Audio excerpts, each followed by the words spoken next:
Hey everybody, this is Dan, and today we're going to be talking about a fundamental principle that we use in neurosomatic therapy, and really a crucial principle that you need to know if you're going to treat yourself properly at home. So this is known as the Arndt-Schultz Law, and essentially what it states is that weak stimuli excite physiologic activity, moderate stimuli favor it, and strong stimuli arrest it. So essentially what that looks like is you can think of a bell curve. So if you're in the case, we're using this in the case of massage and body work. So if you're applying only a little bit of pressure, that's that kind of flat front part of the bell curve. So you think of the bell curve like that. It's not really enough stimuli to excite any kind of change, any kind of beneficial change in the tissue. It's just not enough. And then once you start applying a little bit more pressure, then you go up the bell curve until you reach that peak where you're getting the maximum benefit. Then if you start applying too much pressure, then you start falling down the other side of the bell curve until the point when you're actually you're doing harm. So what that means is that you really want to find that sweet spot, that right amount of pressure where you're getting a nice change in the tissue. It's just enough stimuli that you're getting the tissue to relax. You're sending the message that, okay, it's safe to let go of that contraction and relax, but not so much that you're causing the tissue to contract even more.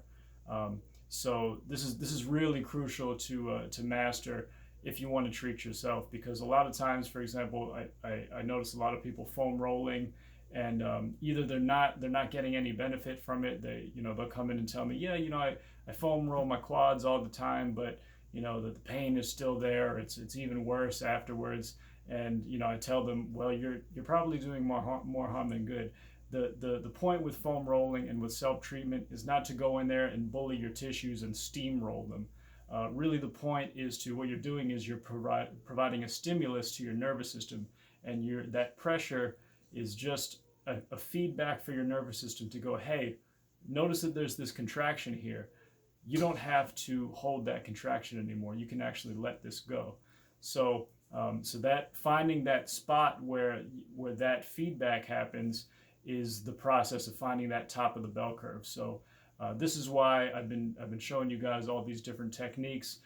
For example, lymphatic drainage and myofascial release. These are lighter, less invasive techniques that are more on that front end of that bell curve. So they don't apply as much stimulus, and they're a good place to start with to work on the more superficial layers, because sometimes you think the problem is deep, and it might be deep. There might be a really deep trigger point, or a band of contracted tissue, or a bunch of muscle fibers that are spasmed but that are really deep. But you can't just go in there and just go straight for it, because there might be muscle tissue or other kind of contractile tissue on top that also needs to be treated. And if you use that deep pressure to get down to that deep trigger point, then that might be enough pressure to get to the deep layers, but it's too much pressure for the more superficial layers. So then what you end up doing is you end up causing the superficial layers to go even deeper into contraction or into spasm. So it's really crucial to work in layers. Start with lymphatic drainage, start with the myofascial release techniques, work layer by layer, and then work your way down. As you release the more superficial layers, then you can start to treat the deeper layers, and you'll notice that you'll get a much better response if you do that. So just keep that in mind when you're treating, when you're foam rolling.